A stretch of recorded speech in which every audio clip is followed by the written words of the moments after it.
Hi നമസ്കാരം. Dream മീഡിയയിലേക്ക് സ്വാഗതം. ഇന്നത്തെ നമ്മുടെ ഗസ്റ്റ് സുനിൽകുമാർ വി ആണ്. സുനിൽകുമാറിൻ്റെ വിശേഷങ്ങൾ എന്തൊക്കെയാണെന്ന് ചോദിച്ചറിയാം. ഹായ് സാർ, എന്തൊക്കെയുണ്ട് വിശേഷം? സുഖമായിരിക്കും.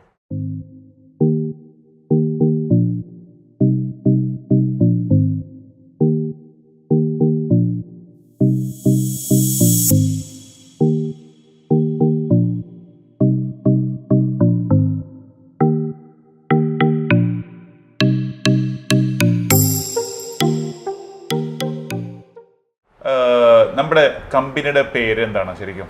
നമ്മുടെ കമ്പനിയുടെ പേര് ക്യാപ്സ്യൂൾ ഗ്ലോബൽ സൊല്യൂഷൻസ് എന്നാണ്, LLP. ഈ ക്യാപ്സ്യൂൾ എന്നുള്ളൊരു പേര് ചൂസ് ചെയ്യാൻ കാരണം എന്താ? ഇപ്പം എന്ന് പറഞ്ഞാൽ നമ്മൾ ടെക്നോളജി ഓരോ ദിവസം കൂടുന്തോറും ചെറുതായിക്കൊണ്ടിരിക്കുകയല്ലേ.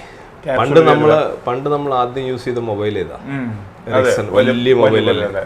അത് കഴിഞ്ഞിപ്പോൾ മൊബൈലൊക്കെ വന്ന് ചെറുതായി നമ്മുടെ ഒരു ലീഫ്ലെറ്റ് പോലെ ആയി മാറി.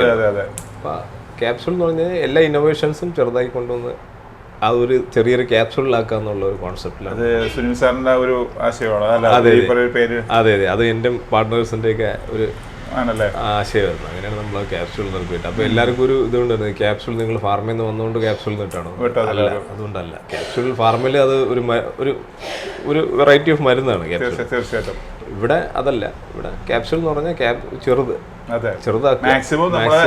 ചെറുതായി കൊണ്ടുവരാം, മിനിയേച്ചർ ആക്കുക. അപ്പോൾ ഒരുപാട് നമുക്ക് ബെനിഫിറ്റ് ഉണ്ടെന്ന് പറഞ്ഞാൽ മിനിയേച്ചർ രീതിയിൽ നമ്മൾ എന്തൊക്കെ കൊണ്ടുവരുന്നു അതൊക്കെ നമുക്ക് യൂസ് ചെയ്യാൻ കുറച്ചും കൂടി എളുപ്പമായിരിക്കും. സൈസ് കൂടുമ്പോൾ അത് നമ്മുടെ ഫീൽഡിൽ സർജറിയിലായിരുന്നല്ലോ. അത് തന്നെ എത്ര മിനിയേച്ചർ ആക്കുന്നു അപ്പോൾ നമുക്ക് യൂസേജിന് എളുപ്പമായിരിക്കും. അതെ, ആ ഒരു കോൺസെപ്റ്റ് കൊണ്ടുവന്നു ക്യാപ്സ്യൂൾ. ഞങ്ങൾ ഈ കമ്പനി 2020 സ്റ്റാർട്ട് ചെയ്തൊരു കമ്പനിയായിരുന്നു. അത് അന്ന് നമ്മൾ സ്റ്റാർട്ട് ചെയ്തെന്ന് വെച്ച് കഴിഞ്ഞാൽ നമ്മൾ സർജിക്കൽ എക്യുപ്മെൻറ്റ്സ് എന്ന് പറഞ്ഞാൽ ഹൈ എൻഡ് എക്യുപ്മെൻറ്റ്സ്, നമ്മൾ സർജറി ചെയ്യുമ്പോൾ യൂസ് ചെയ്യുന്ന എക്യുപ്മെൻറ്റ്സ് ഹോസ്പിറ്റലിൽ സപ്ലൈ ചെയ്യും.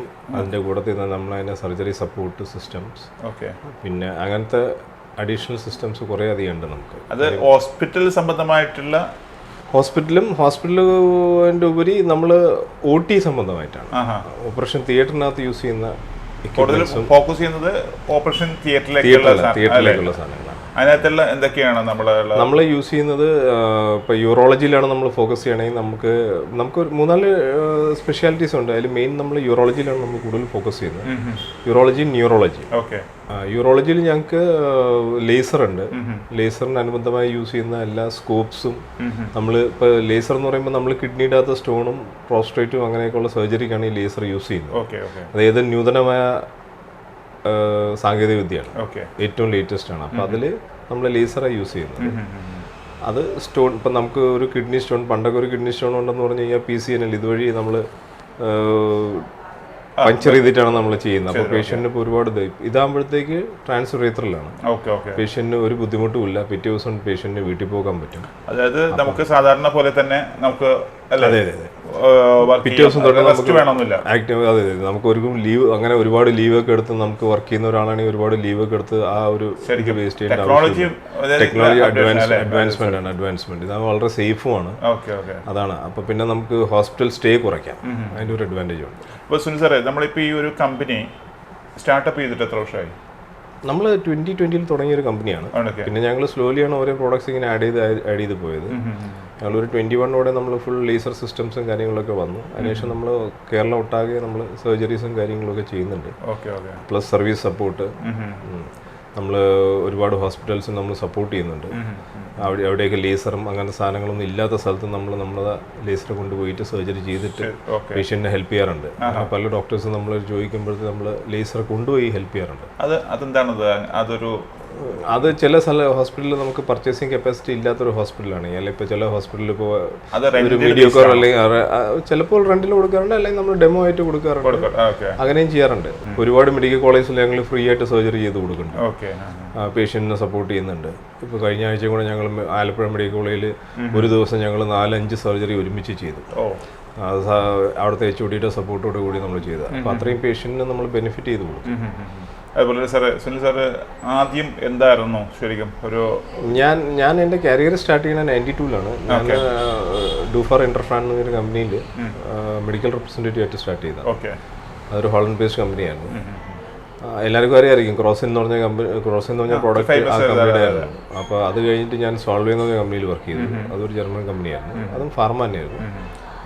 ഒന്ന് രണ്ട് സ്പെഷ്യാലിറ്റിയിൽ ഞങ്ങൾ കവർ ചെയ്യുന്നുണ്ട്, ഗ്യാസ്ട്രോ, ഗൈനി, അങ്ങനത്തെ കുറച്ച് സ്പെഷ്യാലിറ്റി. അത് കഴിഞ്ഞിട്ടാണ് ഇപ്പോൾ ഞാൻ ആബട്ട് എന്ന് പറഞ്ഞ കമ്പനിയിൽ വർക്ക് ചെയ്തത്. ആബട്ട് എന്ന കമ്പനിയിൽ ഞാൻ 2016 വരെ വർക്ക് ചെയ്തു. അത് കഴിഞ്ഞിട്ടാണ് നമ്മൾ ഈ സംരംഭം മെഡ്ക്രാഫ്റ്റ് എന്ന സംരംഭം തുടങ്ങി. അത് കഴിഞ്ഞിട്ട് 20 ഈ സംരംഭം തുടങ്ങി. അതെ 20. അപ്പോൾ അങ്ങനെ ഞങ്ങളൊരു ഫേസ് ഷിഫ്റ്റാണ് ചെയ്തേക്കുന്നത്. നമ്മൾ ഫാർമിൽ നിന്ന് വേറൊരു സർജിക്കൽ സെഗ്മെന്റിലോട്ട്. അപ്പോൾ ഈ ഒരു ആശയം നമ്മളിലേക്ക് എങ്ങനെ ഇങ്ങനത്തെ ഒരു മിഷനറി ബിസിനസ് സ്റ്റാർട്ട് ചെയ്യാനായിട്ട് എന്താണ് ഒരു നമ്മൾ തോന്നിയത്? ഇത് നമ്മുടെ അറിയുന്ന കുറേ ഫ്രണ്ട്സ് ഈ ഒരു ഫീൽഡിലുണ്ടായിരുന്നു. അപ്പോൾ അവരൊന്ന് ചോദിച്ചു why don't you start this എന്നൊക്കെ ഇൻ കേരള എന്നുള്ളത് ചോദിച്ചപ്പോഴത്തേക്ക് ഞങ്ങൾ അതൊരു പിന്നെ അത് ഈ കമ്പനി ഫോം ചെയ്തു. പിന്നെയാണ് നമുക്ക് ഈ ഒരേ കമ്പനി ഇപ്പോൾ നമ്മൾ ചെയ്യുന്ന ഇറ്റാലിയൻ ക്വാണ്ട എന്ന് പറഞ്ഞ കമ്പനിയുടെ ലേസർ മെഷീൻസ് ആണ്. പ്ലസ് സ്കൂപ്സ് ഉണ്ട്. നമുക്ക് കിഡ്നി വരെ എത്താനുള്ള സഹായിക്കാൻ വേണ്ടി സ്കൂപ്സ് വേണമല്ലോ. അത് റിജിഡ് ആവാം, ഫ്ലെക്സിബിൾ ആവാം, അങ്ങനെയുള്ള സ്കൂപ്സ് എല്ലാം ഈ കമ്പനിയിലുണ്ട്. അപ്പോൾ നമുക്ക് ഒരു യൂറോളജിയിൽ ഓൾ ഇൻ ഓൾ നമുക്ക് എന്തൊക്കെ യൂറോളജി സർജറിക്ക് വേണം അതിൻ്റെ എല്ലാ അനുബന്ധ ഇതും ഞങ്ങളുടെ കയ്യിലുണ്ട്. എക്യുപ്മെന്റ്സും അതിൻ്റെ കൂട്ടത്തിൽ യൂസ് ചെയ്യുന്ന എല്ലാ അക്സസറീസും കൺസ്യൂമേഴ്സും ഞങ്ങളുടെ കയ്യിലുണ്ട്. അതുപോലെ തന്നെ നമ്മളിപ്പോൾ ഈ മെഷീനറി ഇപ്പം നമുക്ക് വേറെ ബ്രാഞ്ചുകളുണ്ടോ? നമുക്ക് എറണാകുളത്ത് തന്നെ 2 ബ്രാഞ്ചുണ്ട്. ഇത് വൈറ്റില ഓഫീസും പിന്നെ തൃപ്പൂണിത്തുറയിൽ ഒരു ഓഫീസും ഉണ്ട്. പിന്നെ ഞങ്ങൾ ബാക്കിയുള്ള ഓഫീസൊക്കെ ഇങ്ങനെ പ്ലാൻ ചെയ്തുകൊണ്ടിരിക്കുന്നുണ്ട്. ട്രിവാൻഡ്രത്തും കോട്ടയത്തും ഒക്കെ പ്ലാൻ ചെയ്യുന്നുണ്ട്. പിന്നെ ഞങ്ങൾക്ക് സൗത്ത് ഇന്ത്യ കവറേജ് ഞങ്ങളുടെ ഡീലർഷിപ്പാണ്. സൗത്ത് ഇന്ത്യ കവറേജ് ഞങ്ങൾ കേരളയാണ് നോക്കുന്നത്. ബാക്കി ഞങ്ങളുടെ കൊലീഗ്സ് ഒക്കെ ഓരോ സ്റ്റേറ്റ് സൗത്ത് ഇന്ത്യ കവർ ചെയ്യും. അപ്പോൾ അതുകൊണ്ട് കവറേജ് നല്ലതാണ്. ഞങ്ങൾക്ക് യൂറോളജിസ്റ്റിൻ്റെ അടുത്ത് നല്ല കവറേജാണ്. അതെ. പിന്നെ ഞങ്ങളിപ്പോൾ ന്യൂറോളജിയിലും ചെയ്യുന്നുണ്ട്. ഞങ്ങൾ ബ്രെയിൻ സർജറിയും മറ്റേ സ്പൈൻ സർജറിയിലും നാവിഗേഷൻ സിസ്റ്റംസ് ഉണ്ട് ഞങ്ങൾക്ക്. ഇന്ത്യൻ മേഡ് ഇത്രയും നാൾ മെട്രോണിക്സും ബ്രെയിൻ ലാബ് എന്നൊക്കെ പറഞ്ഞ കമ്പനിയുടെ ഇമ്പോർട്ടഡ് സിസ്റ്റംസ് ആയിരുന്നുണ്ട്. അതെല്ലാം കോടി കണക്കിന് രൂപ വരുന്ന സാധനമാണ്. അപ്പോൾ നമ്മൾ 4-1 റേറ്റിൽ ഇന്ത്യയിൽ തന്നെ ഡെവലപ്പ് ചെയ്ത് കൊണ്ടുവന്ന ഒരു നാവിഗേഷൻ സിസ്റ്റംസ് ഞങ്ങൾ ലോഞ്ച് ചെയ്തു. സഫയറക്സ് എന്ന് പറയും. അതും ഞങ്ങളുടെ നൂതന സാങ്കേതിക വിദ്യയിൽ പെടുന്നതാണ്. ഇന്ത്യയിലെ മേക്ക് ഇൻ ഇന്ത്യ പ്രോജക്റ്റ് കൊണ്ടുവന്നതാണ്. അതാണ് ഏറ്റവും വലിയൊരു അഡ്വാൻറ്റേജ്. അത് ഞങ്ങൾ ഒരുപാട് സ്ഥലത്ത് പോയി സർജറിയൊക്കെ ചെയ്തു. ആ സർജറി വൻ വിജയമായി മാറി. അത് ഇനി വരാനിരിക്കുന്ന ഒരു ടെക്നോളജിയുടെ ഭാഗമാണ്. അതുപോലെ തന്നെ സാർ നമ്മളിപ്പോൾ കേരളത്തിൽ ആണ് കൂടുതൽ ഫോക്കസ് ചെയ്യുന്നത് പറഞ്ഞു. എവിടം വരെയൊക്കെ നമ്മൾ ഈ ഇത് മെഷീനറി നമ്മൾ കേരളത്തിലൊട്ടാകെ എല്ലാ ഹോസ്പിറ്റലിലും ഞങ്ങൾ എന്തെങ്കിലുമൊക്കെ സപ്ലൈ ചെയ്തിട്ടുണ്ട്, ചെയ്യുന്നുണ്ട്. ഇപ്പൊ നമ്മളുള്ളത് മെയിനായിട്ട് ചെയ്യുന്നത് ഇപ്പൊ ഈ പറഞ്ഞ പോലെ ന്യൂറോ ആണ് കൂടുതലും. ന്യൂറോ ന്യൂറോളജി രണ്ടും ഉണ്ട്. പിന്നെ നമ്മൾ ENT അങ്ങനെ 1-2 സെഗ്മെന്റ്സും കൂടെ ചെയ്യുന്നുണ്ട്. പക്ഷെ കൂടുതലും ഫോക്കസ് യൂറോളജിയും ന്യൂറോളജിയും 2 ഫീൽഡ്. അതുപോലെ തന്നെ ഇപ്പം 2020 തുടങ്ങി സ്റ്റാർട്ട് ചെയ്തല്ലേ?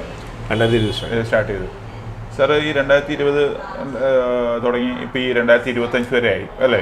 അതെ. ഇതിനകത്ത് നമ്മളിപ്പോൾ ഈ ഒരു ഫീൽഡിൽ വന്നിട്ട് അതിനകത്തുള്ള എന്തെങ്കിലും നമുക്കൊരു മറക്കാൻ പറ്റാത്ത എന്തെങ്കിലും ഒരുപാട് അനുഭവങ്ങളുണ്ട്. പല സർജറീസിൻ്റെ ഒരു അനുഭവങ്ങൾ നമ്മുടെ പ്രേക്ഷകർക്കൊന്നും അറിഞ്ഞാൽ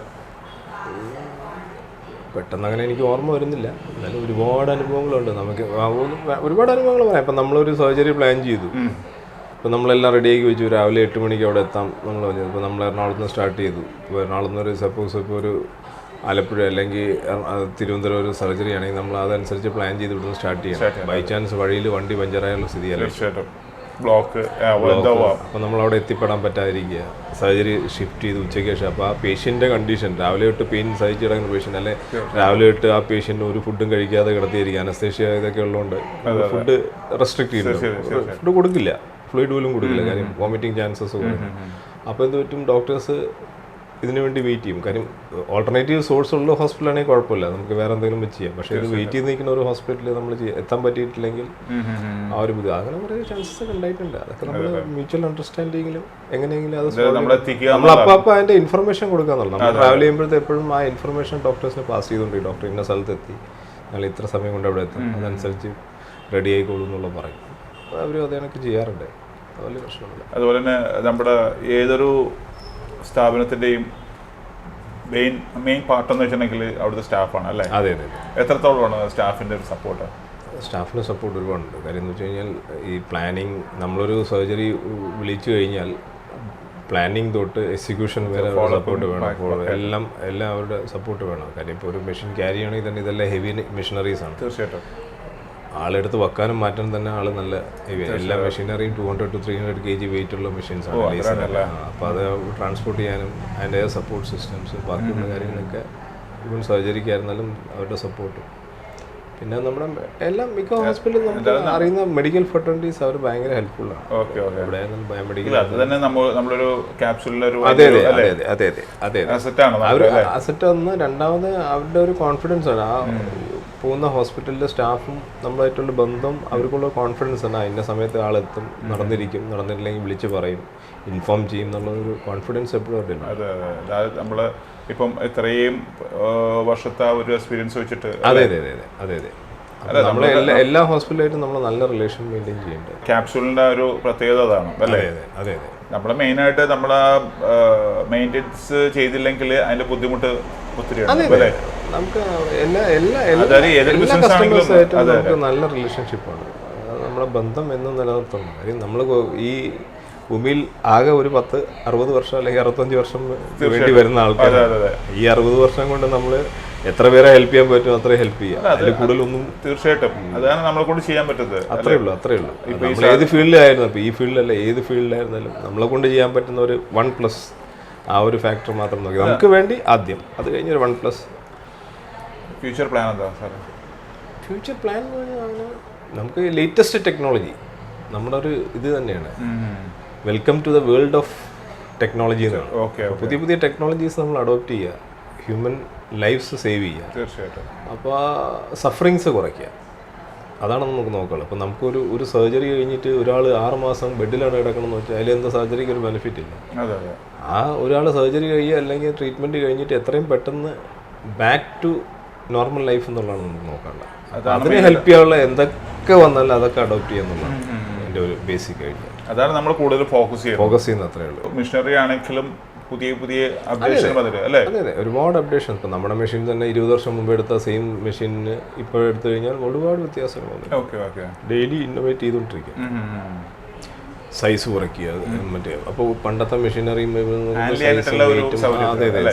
പിന്നെ എഫിഷ്യൻസി കൂട്ടും. ഇപ്പോൾ പണ്ട് 2 മണിക്കൂർ കൊണ്ട് ചെയ്ത് തീർക്കുന്ന ഒരു സർജറി ഇപ്പോൾ നമുക്ക് അരമണിക്കൂർ 1 മണിക്കൂർ കൊണ്ട് തീർക്കാൻ പറ്റി. അത്രയും നന്നാണ്. ആ ഒരു എഫിഷ്യൻസിയാണ് കൂട്ടാനുള്ളത്. പിന്നെ ഔട്ട്കം, പേഷ്യൻ്റ് ഔട്ട്കം. പേഷ്യൻറ്റിന് സർജറി കഴിഞ്ഞിട്ട് എന്താണ് ഔട്ട്കം, അതാണ് നമുക്ക് നോക്കാനുള്ളത്. അതിലാണ് നമ്മൾ കൂടുതൽ ഫോക്കസ് ചെയ്യുന്നത്.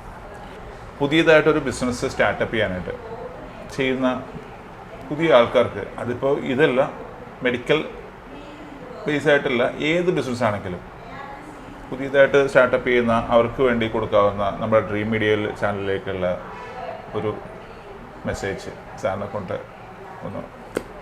ഹാർഡ് വർക്ക്, അത്രയേ ഉള്ളൂ. ഹാർഡ് വർക്കിനെ മാറ്റി വയ്ക്കാൻ ഒരു ഇതില്ല. നമ്മൾ ഫോക്കസ് ചെയ്യുക, ഹാർഡ് വർക്ക് ചെയ്യുക, റിസൾട്ട് നോക്കേണ്ട ആവശ്യമില്ല. Result will come, that is definite. Because നമ്മുടെ ഇടുന്ന എഫേർട്ടിൻ്റെ റിസൾട്ടാണ് നമുക്ക് പെട്ടെന്ന് കിട്ടിയെന്ന് വരില്ല. ചില ആൾക്കാർക്ക് പെട്ടെന്ന് കിട്ടും, ചിലർക്ക് കുറച്ച് കഴിഞ്ഞ് കിട്ടും. പക്ഷേ ആ ഒരു ടൈം നമുക്ക് ലേണിംഗ് ടൈമാണ്. ആ ലേണിംഗ് ടൈമിൽ നമ്മൾ മാക്സിമം യൂട്ടിലൈസ് ചെയ്യുക, result is sure to come. അപ്പോൾ സാറ് ക്യാപ്സൂളിൻ്റെ വിശേഷങ്ങളും സുനിൽ സാറിൻ്റെ ഇനി ഫാമിലിയെ കുറിച്ചുള്ള തരം ഫാമിലിയുടെ സപ്പോർട്ട് എത്രത്തോളം? ഫാമിലി ഒരുപാട് സപ്പോർട്ടുണ്ട്. കാര്യം ഞാനൊക്കെ ഒരുപാട് ട്രാവൽ ചെയ്യുന്ന ആൾക്കാരാണ്. കാര്യം വീട്ടിലെ ഒരു കാര്യം നോക്കാൻ പറ്റാറില്ല, സത്യം പറഞ്ഞു. പിന്നെ നമുക്ക് സമയം കിട്ടുമ്പോൾ മാത്രമേ അവരെയൊക്കെ ഹെൽപ്പ് ചെയ്യാൻ പറ്റാറുള്ളൂ. വൈഫ് ടീച്ചറാണ്, കേന്ദ്രീയ വിദ്യാലയ ടീച്ചറാണ്. കുട്ടികൾ 2 പേരുണ്ട്, 2 ആൺകുട്ടികളാണ്. മൂത്താൾ MSc കഴിഞ്ഞു, രണ്ടാമത്തെ ആൾ ഇപ്പോൾ 12th-ലാണ്. ഏതായാലും സുനിൽ സാറേ, ഇത്രയും വിശേഷങ്ങൾ, ക്യാപ്സൂളിൻ്റെ വിശേഷങ്ങൾ നമ്മൾ പങ്കുവച്ചു കഴിഞ്ഞു. വളരെയധികം സന്തോഷം. Thank you. അപ്പോൾ ഇനിയും പുതിയ ബ്രാഞ്ചുകൾ ഉണ്ടാകട്ടെ. Thank you. വളരെ നന്ദിയുണ്ട്. Thank you. Okay, thank you.